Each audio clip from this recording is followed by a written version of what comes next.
Eagle kembali lagi merilis sebuah smartwatch dengan harga yang terjangkau serta punya desain dan fitur yang cukup menarik.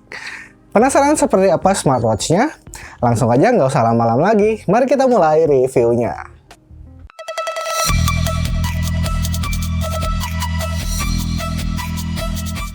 Oke, ini dia Eagle Tempo 4R, smartwatch terbaru dengan fitur wireless call dari Eagle. Untuk harganya, smartwatch ini dibanderol dengan harga Rp399.000 aja. Dan ini harga normal, bukan harga promo atau harga early bird. Buat kalian yang mau beli silahkan, link pembeliannya ada di kolom deskripsi di bawah. Di dalam boxnya ada smartwatch-nya tentunya, buku manual dan kartu garansi, serta kabel charging dengan tipe magnetik. Langsung aja kita bahas dulu desain smartwatch-nya ini. Untuk pilihan warnanya hanya ada satu warna aja ya, yaitu warna hitam seperti ini. Untuk housingnya ini terbuat dari bahan zinc alloy dengan diameter sekitar 45 mm.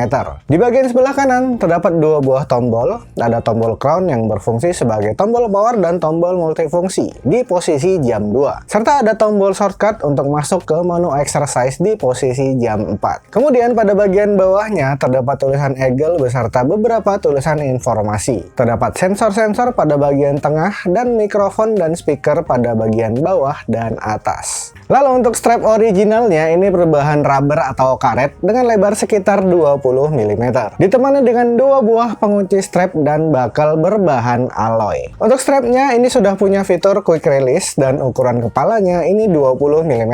Jadi buat kalian yang pengen ganti strapnya, pastiin yang punya ukuran 20 mm juga ya. Kemudian untuk layarnya ini ukurannya 1,45 inch dengan resolusi 412x412. Sayangnya layarnya ini belum AMOLED ya. Nggak ada informasi resmi dari Eagle tentang jenis layar dan proteksi yang digunakan. Namun berdasarkan penglihatan saya untuk warna yang dihasilkan ini cukup vibrant. Warna hitamnya juga cukup pekat, bisa kalian perhatiin nih. Kalau warna hitamnya ini cukup pekat. Kelihatan cakep dan elegan juga. Nggak seperti layar-layar biasa. Untuk sensitivitas dan responsivitasnya juga bagus, dipakai buat scroll-scroll juga berasa smooth tanpa terasa lag.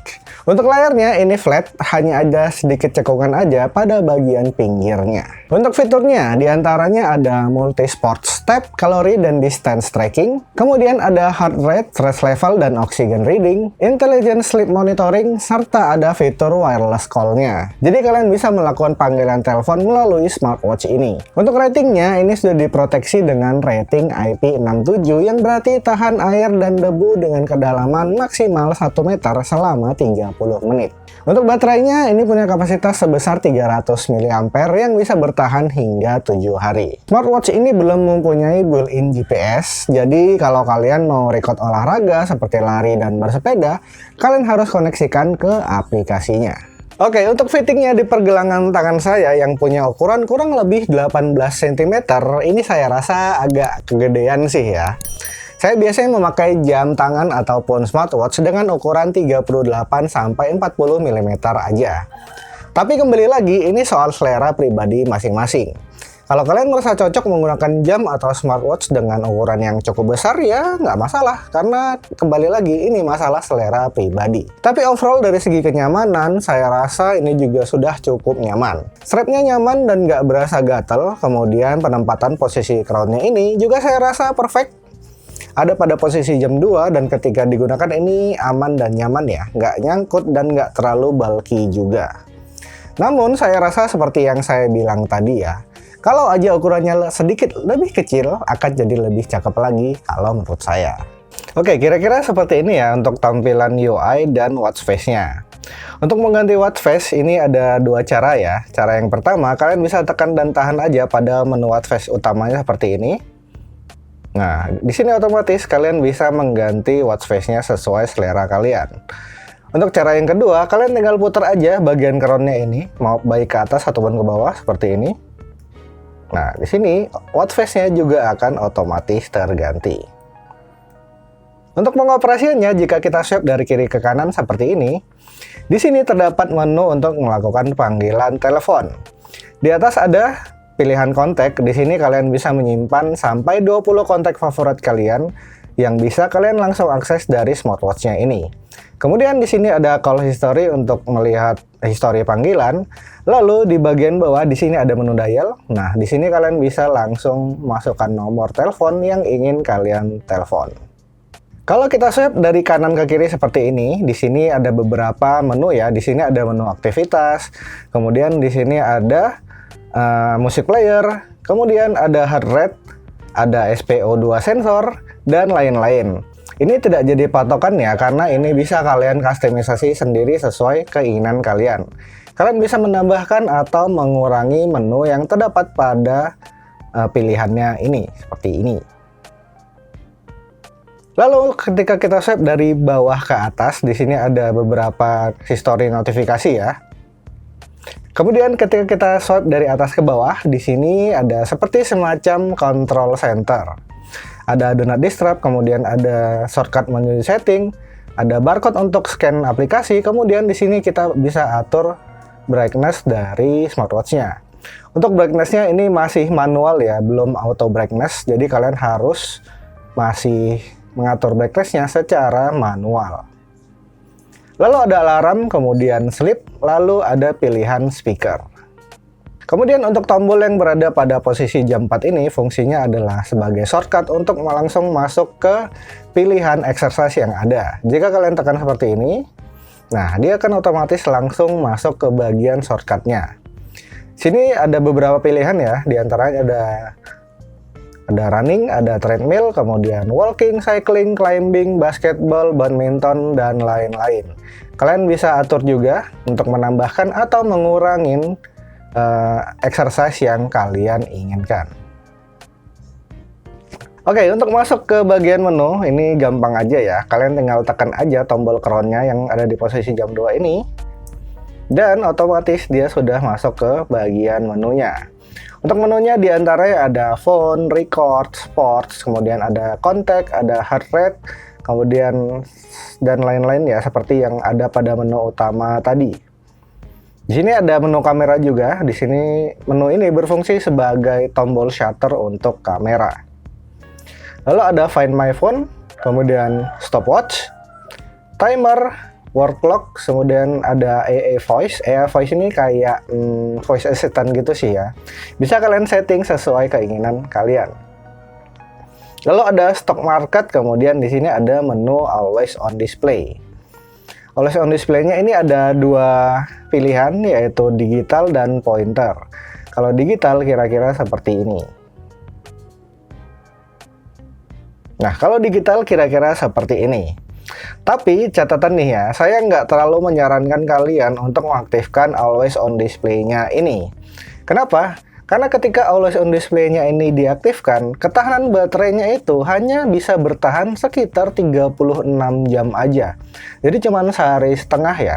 Nggak terlalu worth it sih menurut saya. Karena memang layarnya ini yang belum AMOLED, jadi konsumsi baterainya jadi sedikit lebih boros.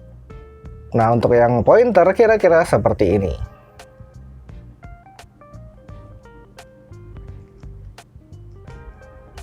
Nah, ini adalah pilihan Always On Display untuk pointer dial.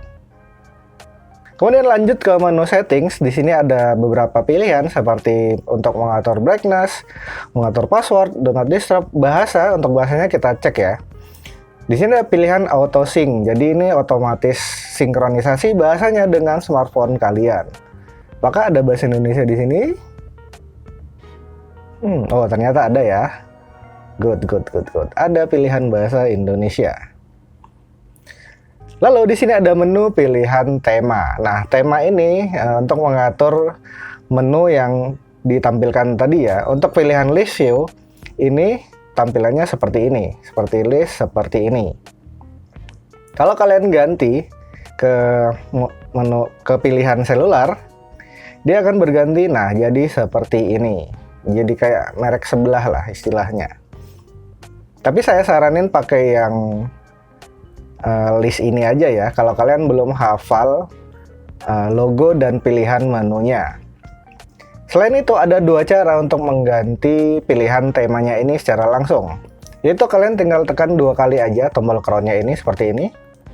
Nah, Otomatis untuk pilihan temanya ini akan terganti secara cepat tanpa harus kalian masuk ke menu settings temanya.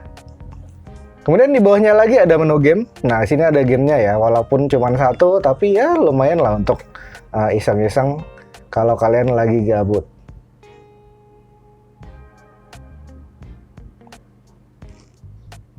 Kemudian di sini ada kalkulator untuk penjumlahan.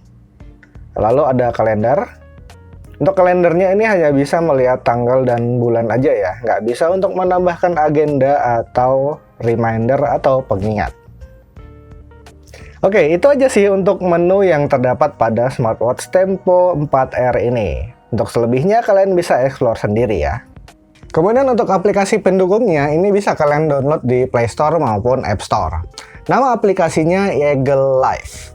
Untuk pairingnya juga gampang ya, tinggal scan barcode aja pas awal pertama kali menghidupkan smartwatch-nya atau bisa langsung melalui aplikasinya ini. Di bagian menu utama ini ada status, di sini adalah bagian menu yang menampilkan record aktivitas kalian sehari-hari. Dari mulai heart rate, langkah kaki, jauh perjalanan, dan lain-lainnya. Kemudian di menu kedua di sini ada menu sport, di sini kalian bisa record aktivitas olahraga kalian. Di antaranya ada menu running, cycling, climbing, dan juga ada menu indoor untuk olahraga di dalam ruangan.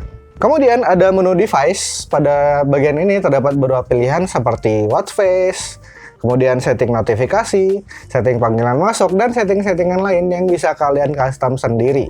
Dan yang terakhir ada menu profile, di mana menu ini terdiri dari beberapa settingan yang berhubungan dengan software dari smartwatch-nya.